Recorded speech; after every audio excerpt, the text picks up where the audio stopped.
6.25 전후한 이야기니까 참 오래된 이야기입니다. 6.25 동란전 인민군 장교의 부인이 독실한 기독교 신자였다고 합니다. 그 인민군 장교는 기독교가 몹시 못마땅해 기독교인 아내를 알게 모르게 핍박을 하였습니다.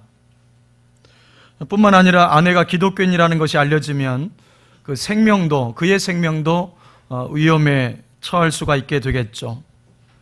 그래서 그는 아내에게 제발 예수 믿지 말라고 권면도 해보고 협박도 해보았습니다.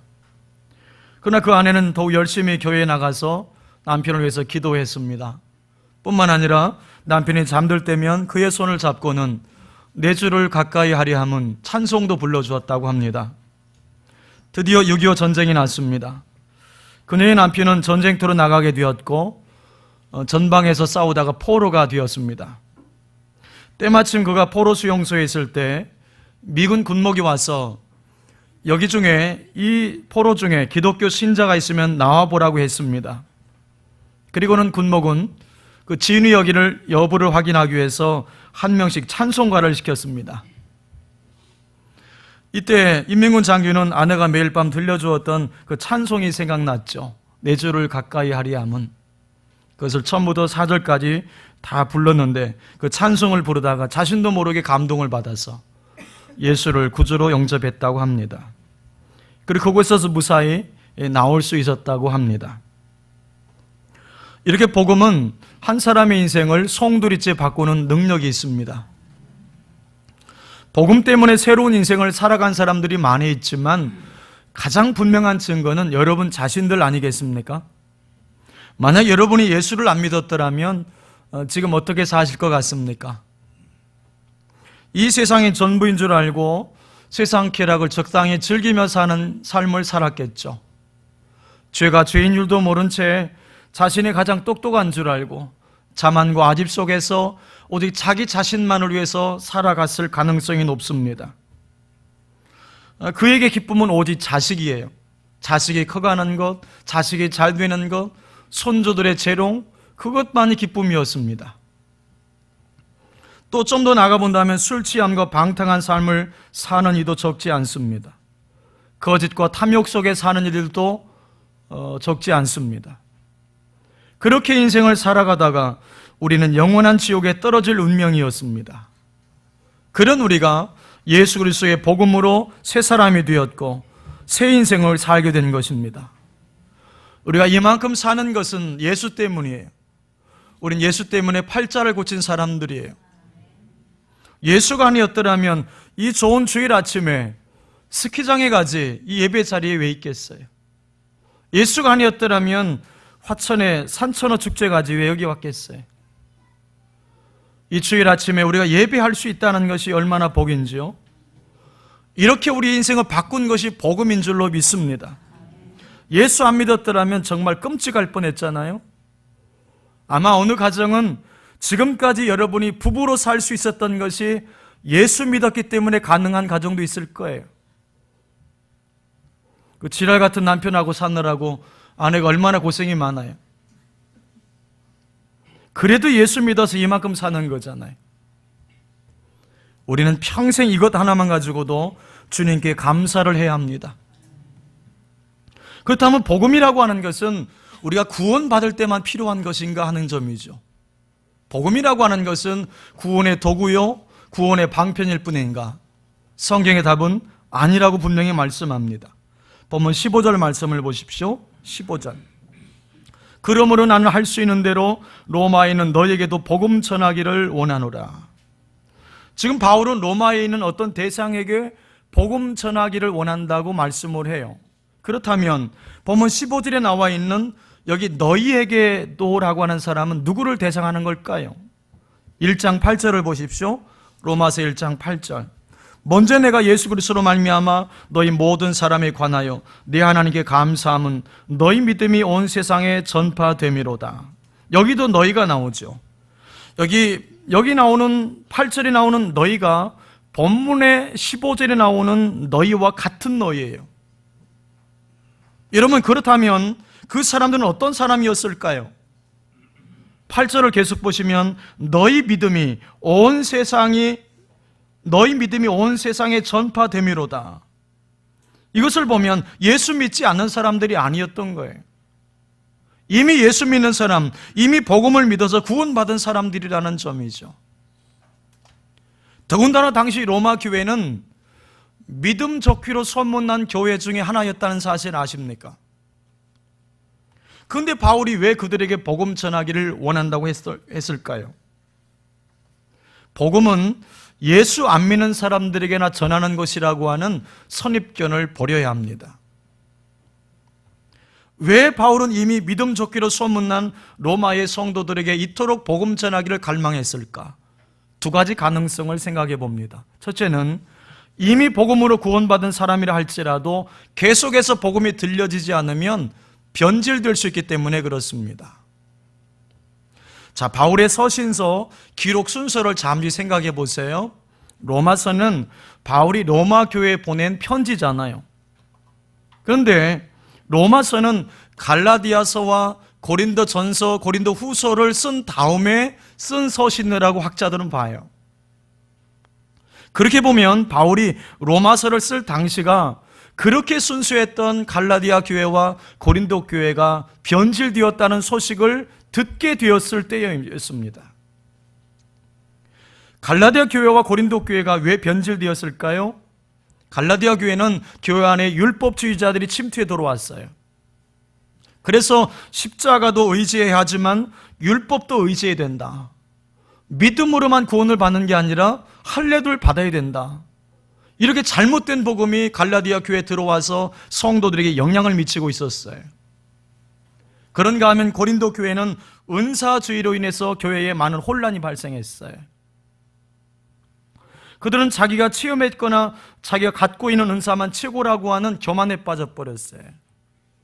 그 교만 때문에 다른 사람을 늘 정죄하고 심지어는 그 교만으로 인해서 교회에 분파가 생겨버렸어요. 여러분이 아시는 대로 바울파, 그리스도파, 아볼로파, 게바파가 생겼어요. 우린 양파와 쪽파만 하는데 파가 많았어요. 서로 이렇게 팔을 나눠서 서로 다투고 막 그랬어요. 서로끼리 뭉쳐 다녔던 거죠. 이래서 고린도 교회 안에도 굉장한 문제가 일어나기 시작했죠. 이렇게 갈라디아 교회나 고린도 교회는 바울이 개척한 교회인데 이 소식을 바울이 전해 듣고 얼마나 마음이 아팠을까 싶어요. 그런데 불행하게도 로마 교회 안에도 율법주의자들이 침투해 들어왔던 거예요. 그래서 교회가 혼란을 겪기 시작했어요. 즉 로마 교회가 한편으로는 믿음이 좋다는 소문이 퍼져 있었고 또 다른 한편으로는 변질된 조짐이 서서히 보이기 시작했다는 점입니다.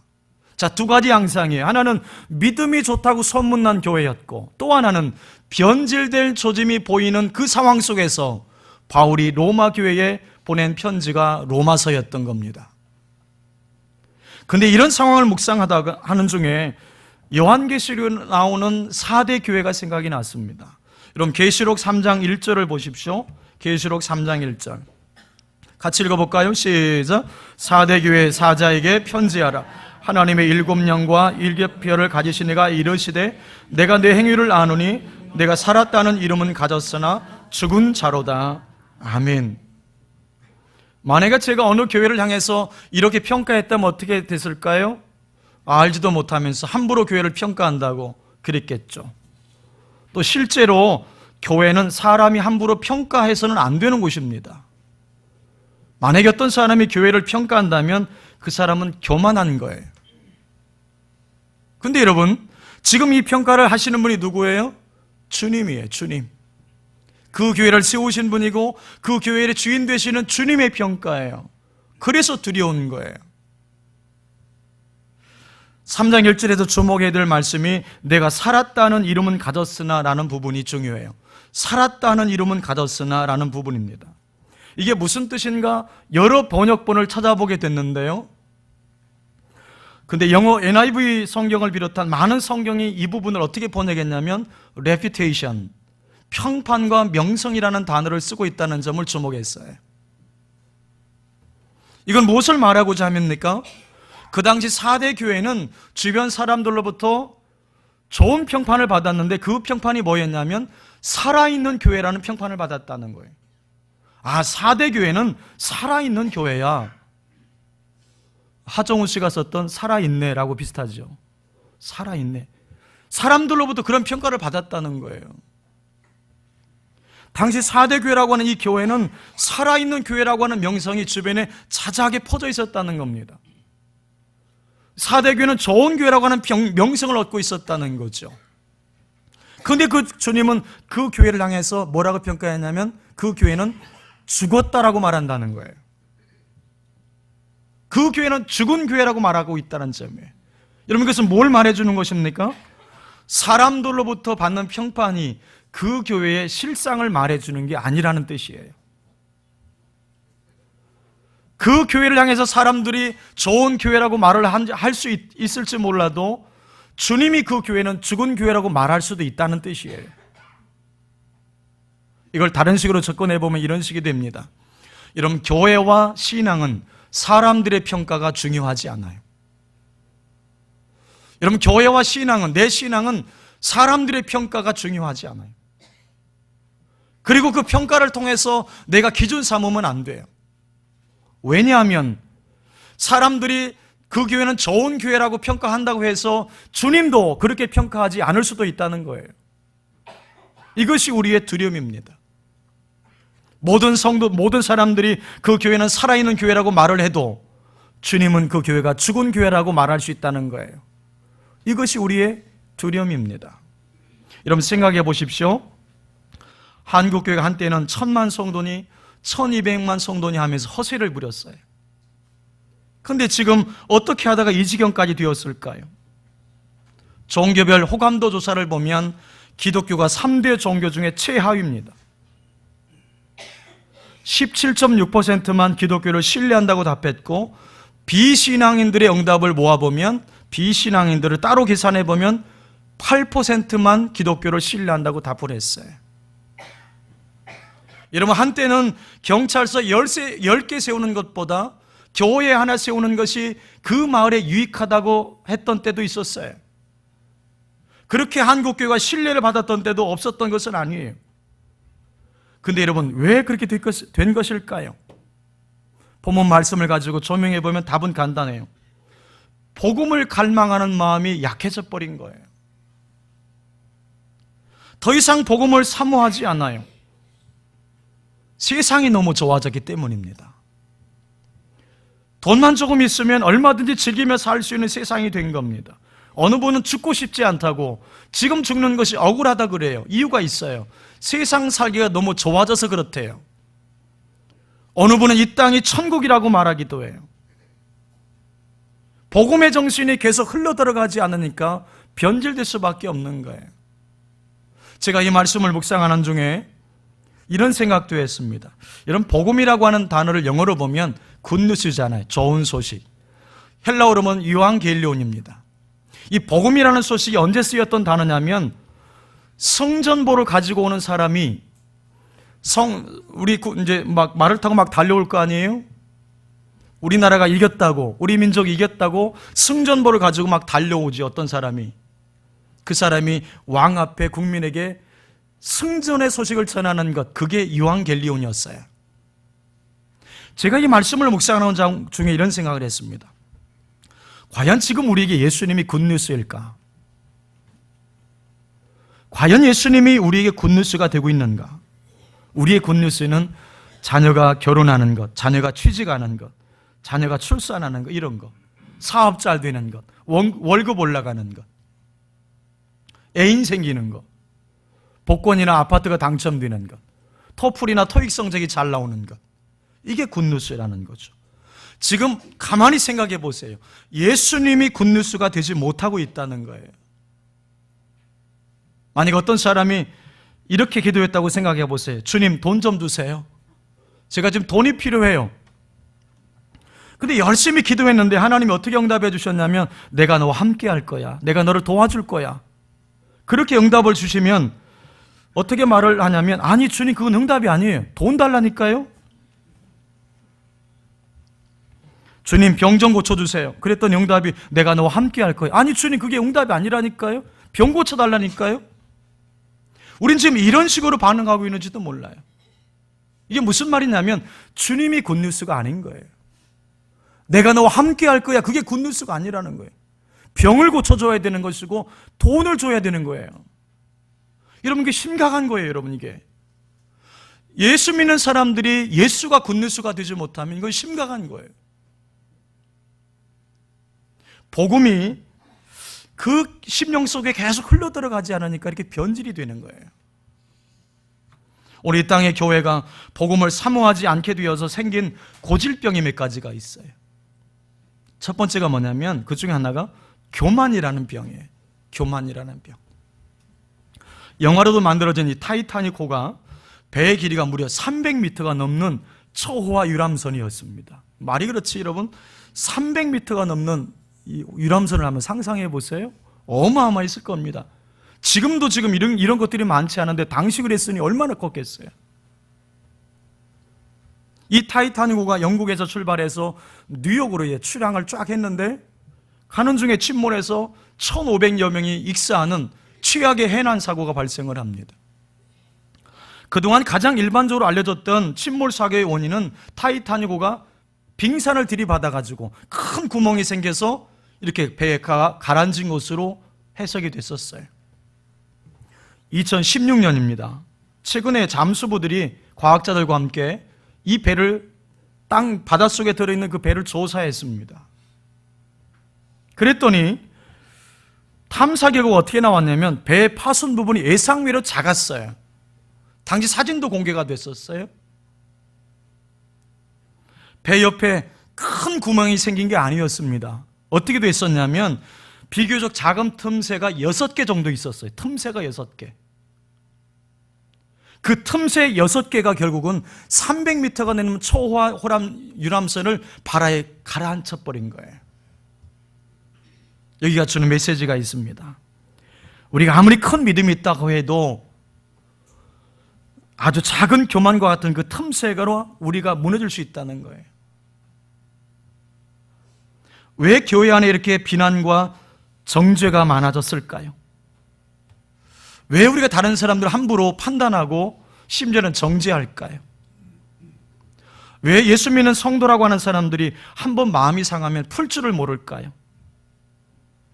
함께 교회를 섬기면서도 눈도 안 마주치는 사람들이 있어요. 새 눈 뜨고. 왜 그렇게 했는지 모르겠어. 세상 사람들은 술 한잔 마시고 다 풀어버리는데 왜 예수 믿는 사람들이 그렇게 속이 좁은 거예요? 한번 마음이 상하면 풀 줄을 몰라요.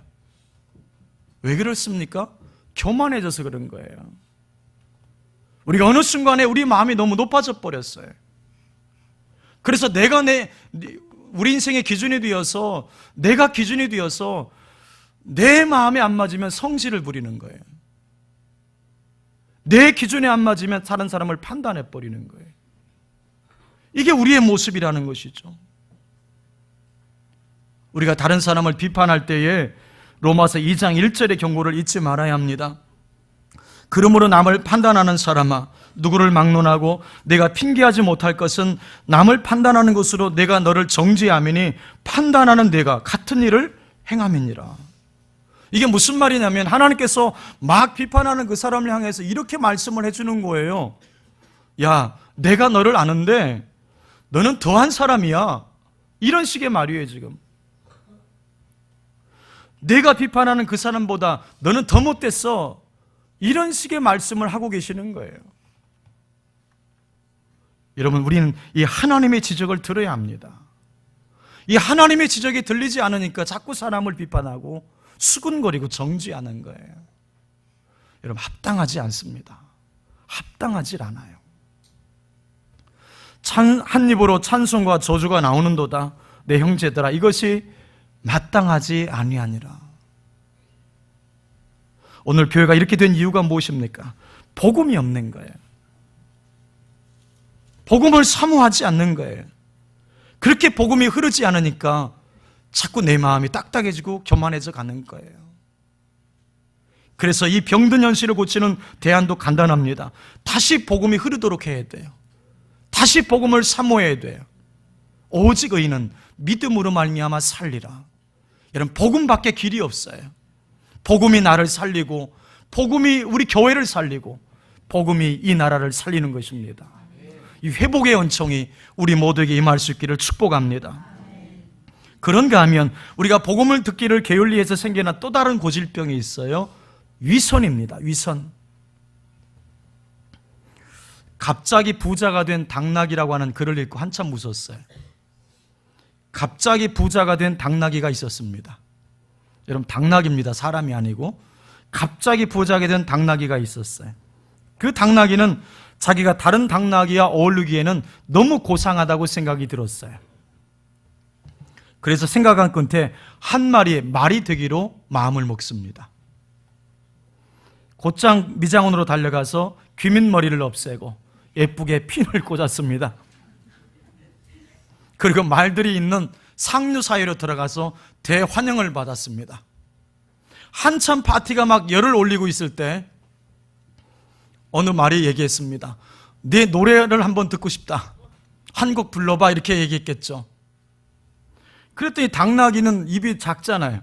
아무리 입을 벌려봐야 말들의 우렁찬 소리를 낼 수가 없었던 거예요. 그래서 위선자임이 탄로 났다는 얘기예요. 별로 웃지는 않으시는데.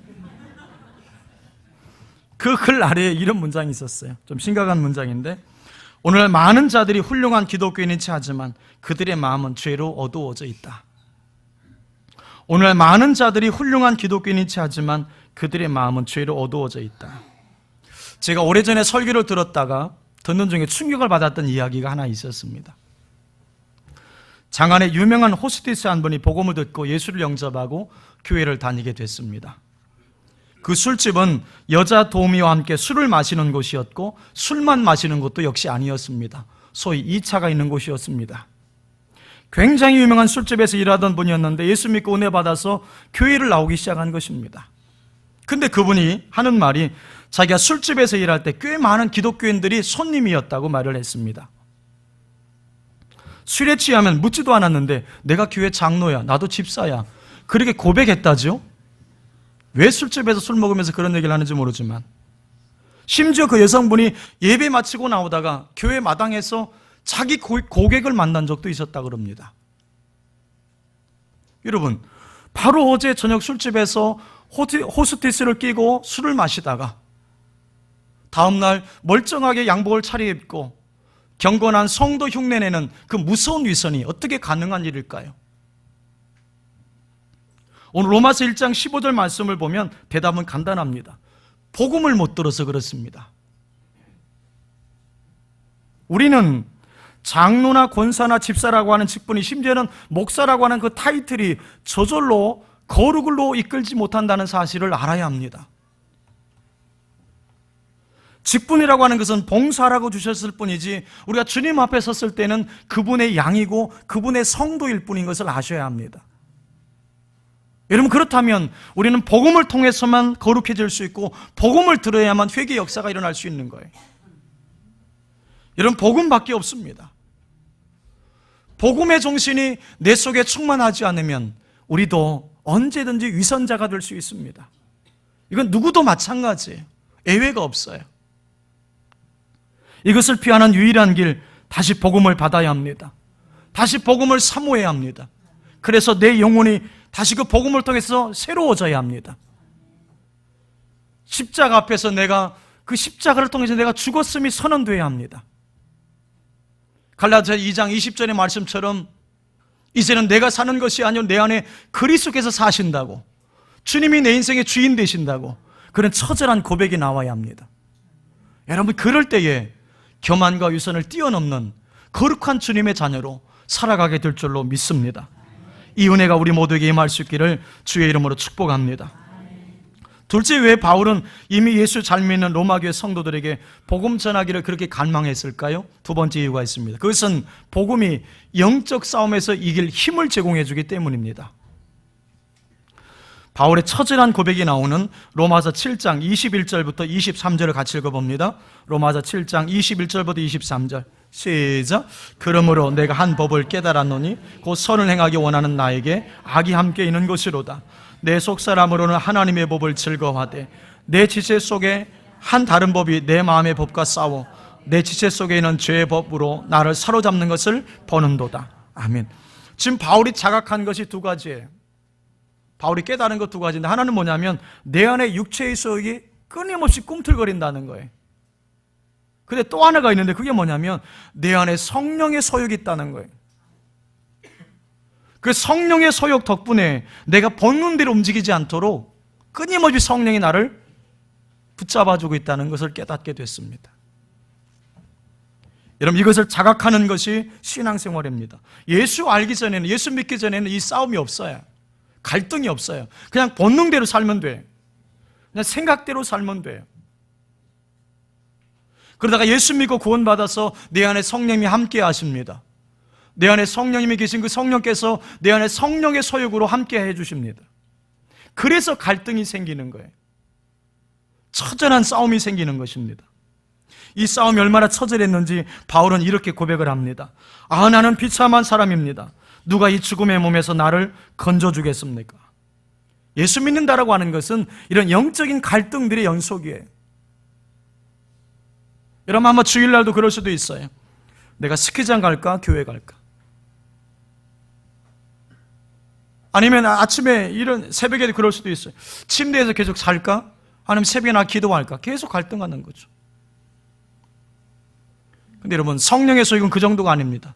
어떤 여성을 보았을 때 여자 이쁘다 이렇게 보는 게 아니라 그게 육체의 소욕이라면, 성령의 소욕은 저 영혼이 예수 믿고 있을까? 그렇게 나가는 거예요. 육체의 소욕과 성령의 소욕이 우리 안에서 끊임없이 싸운다는 거죠. 이것 때문에 늘 힘들고 갈등하는 것이 우리 안에 있어요. 근데 여러분, 그 상태에 머물면 안 된다는 거죠. 바울이 오라 권고한 사람이려다 이 사망의 몸에서 누가 나를 건져내랴, 그 절망으로 자기의 스토리를 끝내지 않는다는 점이에요. 복음의 사다리를 타고 로마서 8장으로 올라가고 있습니다. 바울이 어떻게 고백하고 있습니까? 그러므로 이제 그리스도 예수 안에 있는 자에게는 결코 정죄함이 없나니 이는 그리스도 예수 안에 있는 생명의 성령의 법이 죄와 사망의 법에서 너를 해방하였습니다. 여러분, 이것이 복음의 능력인 줄로 믿습니다. 복음은 죄와 사망에서 우리를 해방했습니다. 복음은 우리로 하여금 죄에 머물지 않게 합니다. 복음은 죄를 이기게 합니다.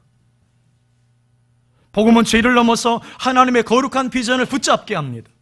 시시한 것에 자신을 던지지 않게 합니다. 욕망의 노예로 사는 것이 아니라 주님의 일꾼으로 살게 합니다. 이것이 복음의 능력인 줄로 믿습니다. 어느 목사님께서 꿈속에서 하나님의 심판대 앞에 서 있었습니다. 의로선 재판장이 신문하십니다. 너는 항상 진실했는가? 그러지 못했습니다. 너는 항상 깨끗하게 살았는가? 그러지 못했습니다. 그럼 마지막으로 질문하겠다. 그러면 정직하게는 살았는가? 그러지도 못했습니다. 신문이 끝나자 목사님은 그만 머리를 떨구고는 지옥 갈 생각만 하고 있었다고 합니다. 근데 갑자기 한 줄기 광채가 비치면서 예수님이 곁으로 오셨습니다. 그리고는 하나님 앞에 이렇게 기도했다고 합니다. 이 기도를 한번 잘 들어보십시오. 아버지여, 이 사람이 세상에 있을 때 깨끗하게도 정직하게도 살지 못한 것을 잘 압니다. 그렇지만 이 목사는 평생 나를 위해 살아왔으니 저도 이 목사를 변호하겠습니다. 그리해서 그는 예수님 덕분에 천국으로 인도를 받았다고 합니다. 여러분, 이 에피소드가 주는 교훈이 있어요. 우리는 은혜로 산다는 거예요. 그리고 천국도 은혜로 갑니다. 여러분, 바울 정도라면 자기 의를 내세울만 하잖아요. 하나님, 내가 선교 이만큼 했으니까 좀 다른 것 좀 봐주세요, 이렇게 말할 수도 있었을 것 같아요. 근데 바울은 그렇게 반응하지 않아요. 바울이 붙잡는 게 있습니다. 로마서 8장 37절 말씀 보면, 그러나 이 모든 일에 우리를 사랑하시는 이로 말미암아 우리가 넉넉히 이기느니라. 우리를 사랑하시는 이로 말미암아 내가 넉넉히 이긴다. 바울이 뭘 붙잡고 있어요?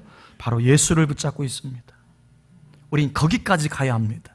거기까지 가게 하는 것이 복음이에요. 왜 바울이 예수 잘 믿는다고 선문한 로마교회 성도들에게 복음 전하기를 원했는지 여러분 아시겠습니까? 복음이 영적 싸움을 할 수 있는, 이길 수 있는 힘을 제공해 주기 때문입니다. 오늘 여러분이 이미 예수를 잘 믿는 성도일 수도 있어요. 여러분, 그렇지만 날마다 복음을 받지 않으면 나도 변질될 수 있음을 아셔야 돼요.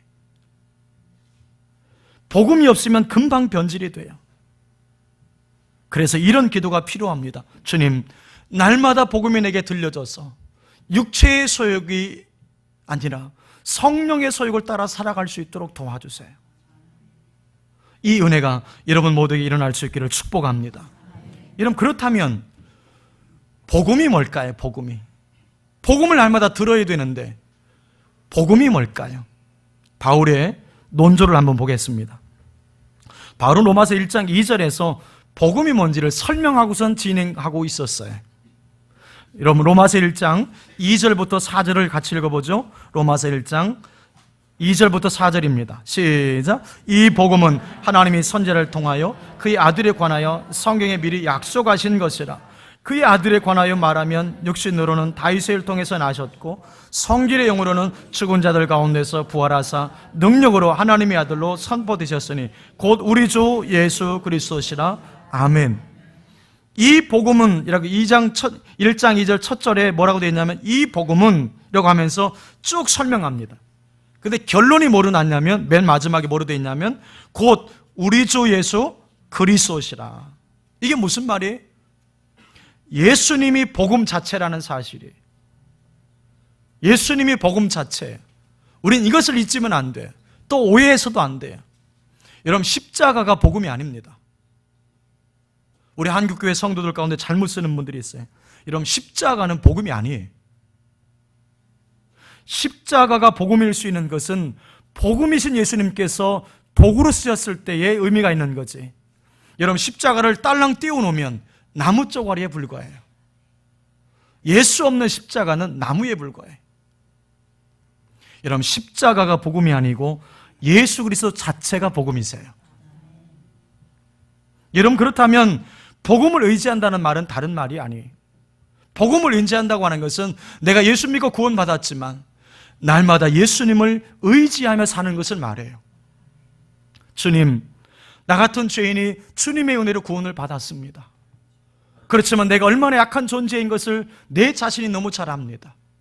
내가 날마다 주님의 십자가의 복음을 의지하지 않으면, 날마다 예수님의 이름을 의지하지 않으면 내가 죄 가운데 얼마나 자주 빠질 수 있는지를 압니다. 주님을 의지합니다. 저를 붙잡아 주세요. 여러분, 이것이 복음을 의지하는 것이고 예수를 의지하는 거예요. 옛날에 가난하고 힘들던 시절에 우리네 어른들이 많이 불렀던, 그렇게 눈물로 불렀던 찬송가 중에 하나가 십자가 찬송이에요. 보혈 찬송을 참 많이 불렀어요. 근데 요즘은 이걸 잘 안 부르죠, 그죠? 그렇게 힘들고 어렵던 시절에 우리네 어른들이 눈물로 불렀던 찬송 중에, 십자가 찬송 중에 이 찬송이 있잖아요. 내 주의 보혈은 정하고 정하다. 내 죄를 정케 하신 주 날 오라 하신다. 내가 주께로 지금 가오니 십자가의 보혈로 날 씻어주소서. 이 찬양을 우리네 어른들은 눈물로 불렀어요. 왜 그랬을까요? 주님의 은혜 아니면 하루도 버틸 수 없다는 것을 그들이 아신 거예요. 여러분, 우리에게도 이 가난한 마음이 회복되어야 합니다. 십자가 찬송을 눈물로 부를 수 있는 그 마음, 여러분, 회복은 거기서부터 일어나는 거예요. 제가 정기적으로 받는 상담 관련 메일이 있습니다. 얼마 전에 아주 심각한 우울증을 앓고 있었던 분이 은혜로 치유받은 그 내용이 그 메일에 들어있었습니다. 이 내용이었습니다. 한번 잘 들어보십시오. 목사님, 저는 3년 전 우울증에서 단번에 치유를 경험한 적이 있습니다.